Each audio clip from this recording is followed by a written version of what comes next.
កាត់ឋិនមកដល់ហើយអោបងប្អូនអើយនាំគ្នាមកធ្វើបុណ្យរដូវកាត់ឋិនមកដល់ហើយអោបងប្អូនអើយនាំគ្នាមកធ្វើបុណ្យធ្វើបុណ្យកាត់ឋិននៅភូមិយើងទៅលើកដំកើងដំឡៃនៃសាសនាធ្វើបុណ្យកាត់ឋិននៅភូមិយើងទៅលើកដំកើងដំឡៃនៃសាសនាធ្វើបុណ្យកាត់ឋិននៅភូមិយើងសាមគ្គីគ្នាឡើងដោយចិនអោយជ្រះថ្លាធ្វើបុណ្យកាត់ឋិននៅភូមិយើងសាមគ្គីគ្នាឡើងដោយចិនអោយជ្រះថ្លាមានត្រីជីវរនិងបរិក្ខារដឹងហើយត្រៀមត្រាប់តាប់ញីទាំងឡាយមានត្រីជីវរនិងបរិក្ខារដឹងហើយត្រៀមត្រាប់តាប់ញីអោយទាំងឡាយ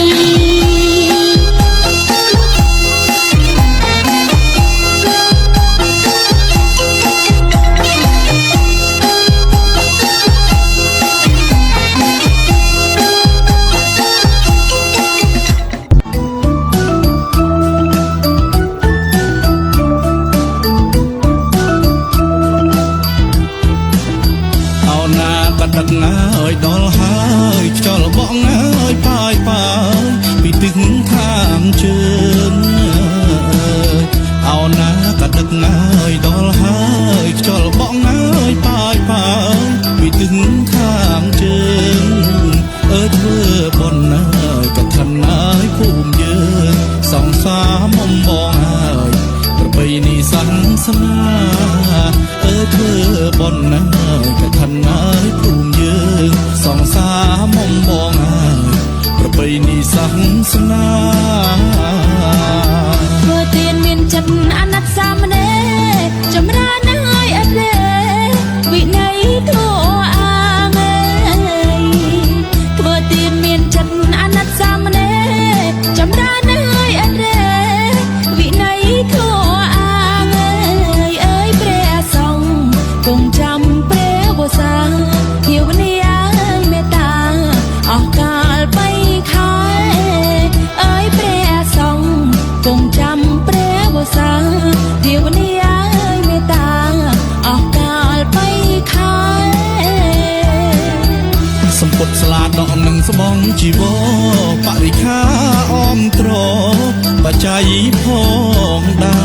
រអើយសម្ពុតស្លាដកនឹងស្បងជីវរបរិខាអមត្របច្ច័យផងដែរក៏សាងវត្តវាសាលាហោហាស្ពានថ្នល់ឲ្យខ្មែរកាន់តែកាន់ខានក៏សាងវត្តវាសាលាហោហាស្ពានថ្នល់ឲ្យខ្មែរកាន់តែកាន់ខាន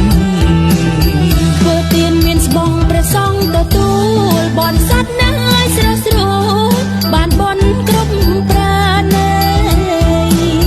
ធ្វើទានមានស្បង់ព្រះសង្ឃទទួលបរិស័ទណាយស្រស់ស្រួលបានបនគ្រប់ប្រាណេអានិសង្ឃគុំ